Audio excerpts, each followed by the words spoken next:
ওই কারবালার ময়দানে যারা নবীর আওলাদের গড়ায় ছুরি চালাইলো, ওরা কি ইহুদি না মুসলমান?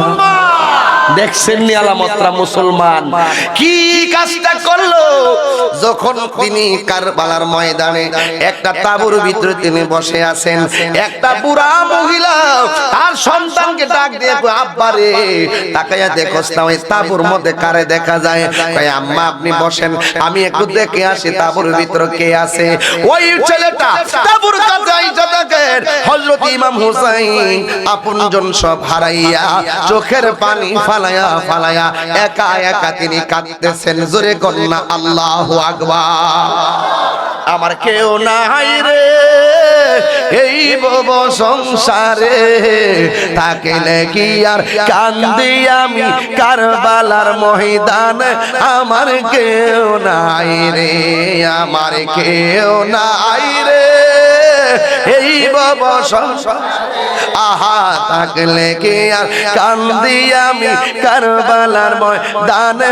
আমার কেউ নাই রে, আমার কেউ নাই রে এই ভব সংসারী, থাকলে কি আর কান্দি আমি কারবালার ময়দান।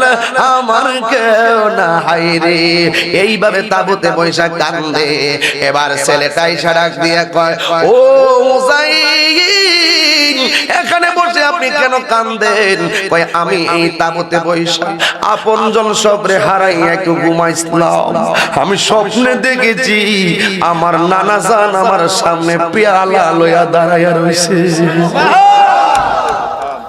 এই জন্য আমি কান্দি। ওই ছেলেটা দৌড়াইয়া গেছে মায়ের কাছে, মা সব হারাইয়া হুসাইন এখানে বসে কাঁদতেছে। রাত্র পোহালে নাকি তিনি ওই ময়দানে ঝাঁপিয়ে পড়বেন। মা ডাক দিয়া কই, বাবা রে আমি তোর কি লাগি? কই আপনি আমার মা, তুই আমার কি? কই একমাত্র সন্তান, তোর বিয়ে করাইছি কোনদিন? কই গতকাল। একটা কথা কই তুই রাখবি? কই কি? হাতের মধ্যে তলোয়ারটা লো, হাতের মধ্যে তলোয়ারটা লো। তবে একটা কথা মনে রাখি, সামনে পারবি এক কদম, পিছনে দিবি না।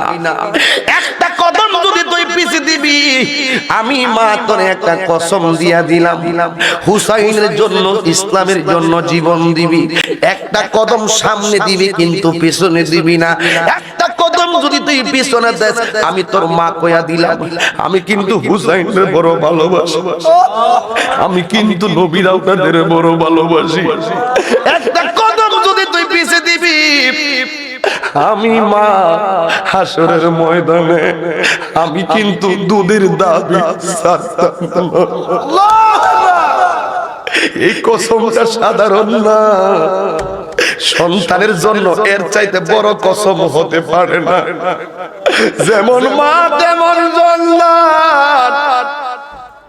হাতের মধ্যে তলোয়ারটা লইয়া যখন রওনা দিছে রে আব্বা, নতুন বউটা ডাক দিয়া কই যান? আম্মা কইছে ময়দানে যাইতে। ও আমার আম্মা যারে মহব্বত করে তোর সাথে যাইতেছেন দেখা করতেন, আপনার পায়ে ধরে একটা কথা কই রাখবেন নি? ও রাখবেন নি? কই কি?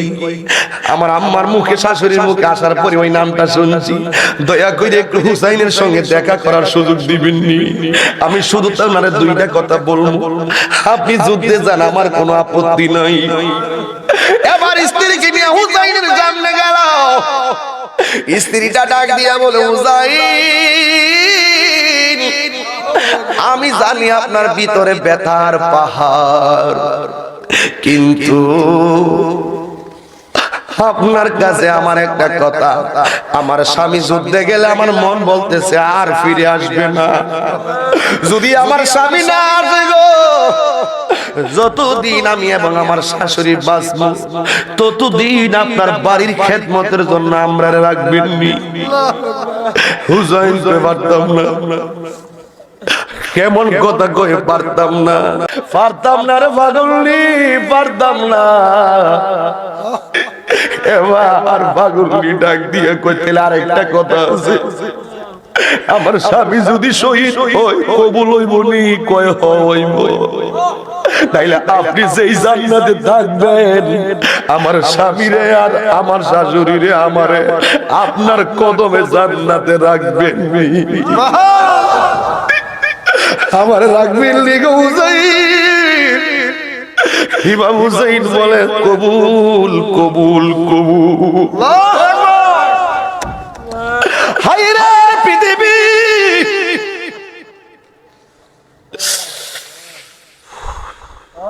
এই হুসাইন হাতের মধ্যে ওই পাগলার নাম হলো ওয়াহাব কালবি। ওই পাগলা হাতের মধ্যে তলোয়ার লইয়া দৌড় মারছে। 4-5 হাজার মানুষের সামনে একলা সম্ভব না। ওরা যখন দৌড়ানি মারছে হাতের মধ্যে তলোয়ারটা লইয়া যখন দেখছে তখন সাথে সাথে এই পাগলা একটা কদম পিছনে দেওয়ার জন্য চেষ্টা করলো। হঠাৎ কইরা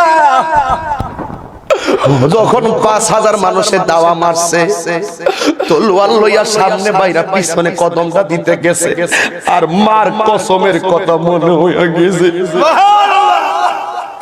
মায়ের একদার দুধের দাম কাটিয়া গায়ের চাও পাপস বানাইল নি শেষ হবে না। এমন দরদি বাবা কেউ হবে না আমার মা গো। এমন দরদি বাবা কেউ হবে না আমার মা। রে মাদ্রাসা ছাত্রগুলো একটু দাঁড়াও। মাদ্রাসার ছাত্রগুলো দ্বারা আমার হাসান নেকড়েদেরকে ধরতো। হায়রে মাদ্রাসার ছাত্ররা কত দূর থেকে পড়তে আসছে। এই পোলাপান গুলো রাতের বেলা মার কথা মনে হইয়া গেলে চোখের পানি ফালাইয়া কান্দে। ও হুজুর, এদের মাথায় হাত বোলাইয়া দিবেন আপনি বাবা হইয়া। আমি আমার ছাত্র জীবনে মার জন্য কত কাঁদছি আমি ছাড়া কেউ জানে না। বসো বাবা। আল্লাহ আমার কোরআনের পাখি গুলারে তুমি তাদের সিনাটারে লৌহে মাহফুজের আয়না বানাইয়া দিও। জোরে জোরে বলো আমিন। যেই দুঃখিনী মা, যেই দুঃখিনী মা হায়রে আমায় করেছে লালন, করেছে লালন। ও স্বামীর দল, স্ত্রী বড় কষ্ট করছে তোমার সংসারে। তার পেটের মধ্যে তোমারই বাচ্চা রাখছে 10 মাস 10 দিন। ওই স্ত্রীটার একটু ভালোবাসার সুরে কথা বললেই মুখে হাসি আসে। ও সন্তান, তোর জন্য তোর মা বাপ অনেক কষ্ট করছে। এই মা বাপরে একবার মা বললে কোটি টাকার চাইতে শান্তি পায়।